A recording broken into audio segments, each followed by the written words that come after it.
Hi అందరికీ. ఇవాళ liver fry ఎలా చేయాలో చూద్దాం. ముందుగా అల్లం వెల్లుల్లిపాయ, పచ్చిమిరపకాయ పేస్ట్ చేసి పక్కన పెట్టుకోండి. తర్వాత లివర్‌ని నీట్‌గా క్లీన్‌గా చేసుకోండి. పసుపు, ఉప్పు అన్నీ వేసి బాగా క్లీన్ చేసి పక్కన పెట్టుకోండి.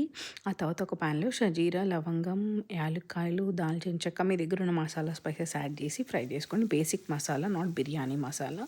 ఆ తర్వాత కరివేపాకు ఎక్కువ వేసుకోండి. స్మెల్ మంచిగా ఉంటది. అండ్ ఆనియన్స్ అవి 2 వేసి లైట్‌గా ఎక్కువ ఉప్పేసినా ఫ్రై అవ్వవు. సో కొంచెం ఉప్పేసి ఇందాక మనం పేస్ట్ చేసుకున్నాం కదా అల్లం వెల్లుల్లి పచ్చిమిర్చి అవి కూడా పేస్ట్ వేసి బాగా ఫ్రై చేసుకోండి. ఫ్రై చేసుకుని అవి మంచిగా ఇట్లా మంచి స్మెల్ వస్తూ ఉంటుంది. బ్రౌన్ అవ్వక్కర్లేదు, జస్ట్ ఫ్రై అయిన తర్వాత మనం మీద క్లీన్ చేసి పెట్టుకున్న లివర్ వేసేయండి. లివర్ వేసేసి మంచిగా కలుపుకోండి. ఈ లివర్ పైన యూజువల్గా పసుపు మనం ఆనియన్స్లో వేస్తాం కదా, లివర్ పైన వేయండి. సో లివర్లో ఏమన్నా జర్మ్స్ అట్లా ఏమైనా ఉన్నా చచ్చిపోతాయి అన్నమాట. సో ఇట్స్ బెటర్ పసుపు ఎక్కువ వాడండి. ఓన్లీ ఆర్గానిక్ పసుపు అయితేనే ఎక్కువ వాడండి. బయట మీరు షాప్స్లో కొనుక్కొచ్చే కెమికల్ పసుపులు, కెమికల్స్ చాలా ఉంటాయి పసుపులో. సో బెటర్ ఆర్గానిక్ అయితేనే ఎక్కువ వాడండి, లేకపోతే వద్దు.